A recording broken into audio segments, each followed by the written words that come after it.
তাই ওই কাফির মুশরিক তার দলবলের মধ্যে গিয়ে ঘোষণা দিল, মুহাম্মদকে আমি হত্যা করে ফেলেছি, মুহাম্মদকে আমি নিহত করে ফেলেছি। ওই সময় ইবলিস একজন মানুষের রূপ ধারণ করে আরো জোরে সুরে ঘোষণা করলো যে মুসলমানদের মুহাম্মদ হত্যা হয়ে গিয়েছে। এই গুজব ছড়ানোর কারণে, এই গুজব চতুর্দিকে ছড়িয়ে পড়ার কারণে মুসলমানদের অন্তর একদম ভেঙে যায়, মুসলমানদের শক্তি একদম দুর্বল হয়ে যায়। সমস্ত সাহাবায়ে কেরাম যুদ্ধ ফেলে এবার সবাইকে খুঁজতে লাগে যে আসলে মুহাম্মদ কোথায়, মুহাম্মদ সাল্লাল্লাহু আলাইহি ওয়াসাল্লাম কোথায়।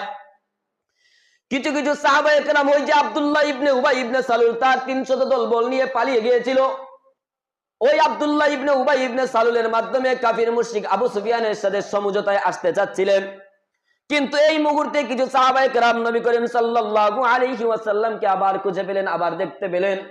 নবী করিম সাল্লাল্লাহু আলাইহি ওয়াসাল্লামকে যেই সময় তারা খুঁজে পেলেন, তাদের খুশির অন্ত রইল না, আর সীমা রইল না। সমস্বরে আল্লাহু আকবার ধ্বনিতে তারা ভাষণ দিতে লাগলো এবং তাকবীরের ধ্বনিতে আকাশ বাতাস তারা জয়ধ্বনি করতে লাগলো এবং বলল, আমাদের নবী মৃত্যুবরণ করেন নাই, আমাদের নবী এখনো জীবিত আছেন, তোমরা হতাশ হইও না, কারো গুজবের মধ্যে তোমরা কান দিও না। সাহাবায়ে কেরামদের মধ্যে আরো জিহাদের স্পৃহা আসলো, আরো উদ্দীপিত হলো, আরো সাহসিকতার সাথে এবার সমস্ত সাহাবায়ে কেরাম আবার একজোট ভাবে কাফির মুশরিকদের উপরে আক্রমণ করতে লাগলেন। ওই সময় সমস্ত কাফির মুশরিক একটা পাহাড়ের উপরে উঠে গেল। আবার পাহাড়ের উপর উঠার পরে আবার মুসলমানদের উপর আক্রমণ করার একটা পায়তারা চলছিল। কিন্তু নবী করিম সাল্লাল্লাহু আলাইহি ওয়াসাল্লামের আদেশে সমস্ত সাহাবায়ে কেরাম বৃষ্টির মতো পাথর উঠিয়ে ওই পাহাড়ের উপর নিক্ষেপ করতে লাগলেন, যার কারণে কাফির মুশরিকরা আবার নবী করিম সাল্লাল্লাহু আলাইহি ওয়াসাল্লামের উপরে এবং সাহাবায়ে কেরামদের উপরে আক্রমণ করার সাহস পায় নাই। তারা আবার পালিয়ে যেতে লাগলো। যেই সমস্ত মানুষেরা বলে উহুদ যুদ্ধের মধ্যে মুসলমানদের পরাজয় হয়েছিল, তাদের এই কথাটা একদম ভুল।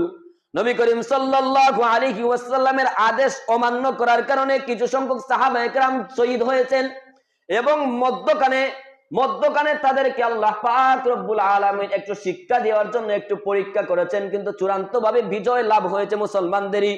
যেহেতু আবার শেষ মুহূর্তে আবার জিহাদ হওয়ার কথা ছিল, আবার যুদ্ধ হওয়ার কথা ছিল, কিন্তু কাফির মুশরিকরা ওই জায়গা থেকে আবার পালিয়ে যায়। এবার যুদ্ধ এক পর্যায়ে শেষ, সমস্ত সাহাবায়ে কেরাম ছত্রভঙ্গ হওয়ার কারণে তারা উহুদের পাদদেশে পাথরের নিচে নিচে একজন লুকিয়ে থাকলেন। আবু সুফিয়ান ইবনে হারব ওই সময় কাফির মুশরিকদের নেতা ছিল।